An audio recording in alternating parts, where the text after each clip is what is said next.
Pisces. Welcome to Pandora Astrology's monthly horoscope for April of 2020. This month we have Venus activity for you and Mars activity too.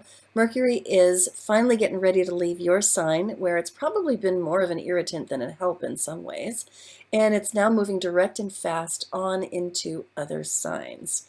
I've got a new and a full moon for you as well, but we're going to start with Julia talking about Venus. What's up for Pisces this month, Julia? Hey Pisces, so Venus is going to be entering your fourth house of family and home on April 3rd, and she's going to stay there all month. And Venus is about pleasure. Wherever we have her is where we're getting a little bit more pleasure and fun in our life. And it's also a planet that that helps us sort of get along well with other people too. So you could be finding ways to beautify your home during this time, such as either painting or doing other interior decorating.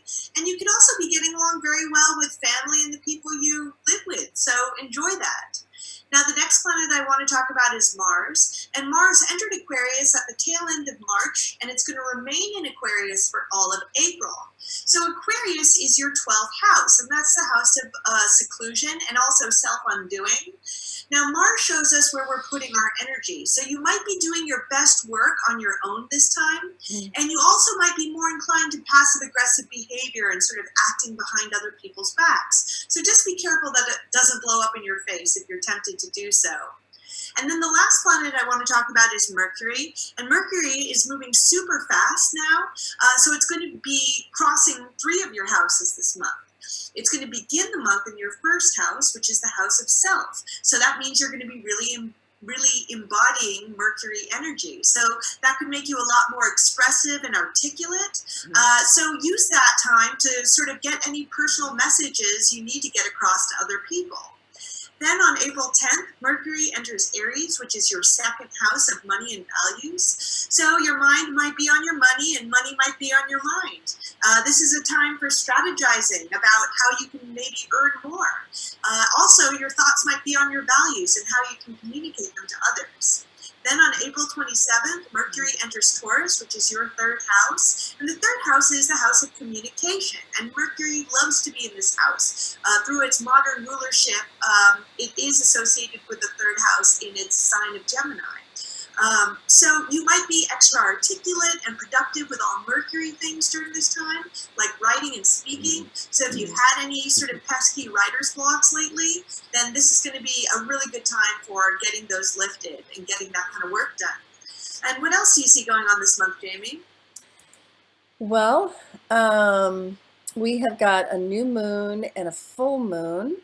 The full moon is happening first on April 7th, and you can see it here. It's the sun in Aries, the moon in Libra, and the moon is with Juno, which is retrograde right now. And you might know that already if you've been watching our videos for a while, but you can find out about it, if you don't know about it, in our 2020 news playlist on our YouTube channel, Pandora Astrology, because this Juno retrograde period is a time of relationship retrospection and renegotiation. So a lot of people are looking back at the past of their relationships and asking themselves, are things fair? Are things equitable? Does this relationship serve me? Does it serve my partner? How's it all working? And this moon is going to bring up heightened emotions around those themes. Now for you, that Juno retrograde falls in the 8th house.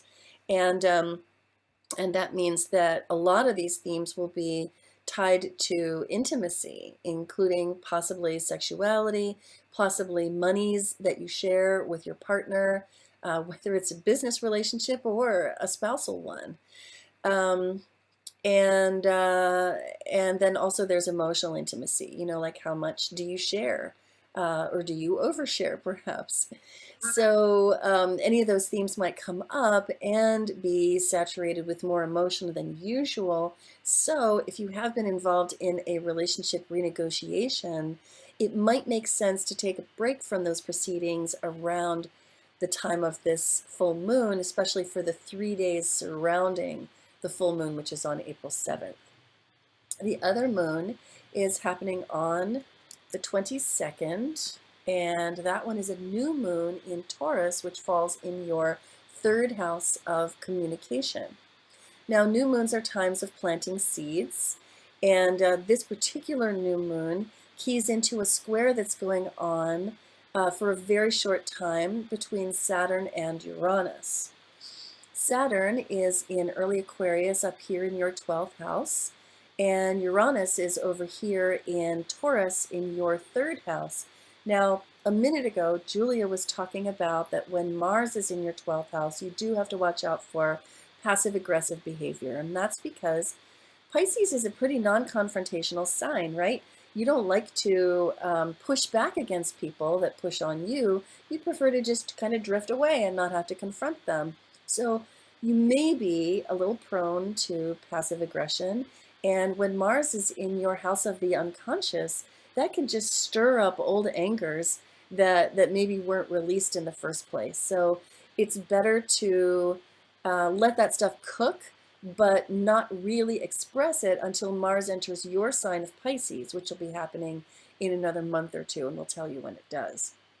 So the reason I'm mentioning all this is because with Saturn in your 12th house, you're really being tested in terms of your capacity to handle and contain the stuff that rolls around in your unconscious. And Uranus, so Saturn in your 12th house says, contain yourself. But Uranus in your 3rd house says, no, break out of the what shall we say, like the um, prison of your unconscious emotions and communicate, express yourself, and say that stuff. And that might not always be the best idea. So this new moon in particular could be a little bit dangerous for your communication. And if your communication during this new moon is driven by emotion, then you might want to hold it back until after you've had a chance to sort of feel all the way through it.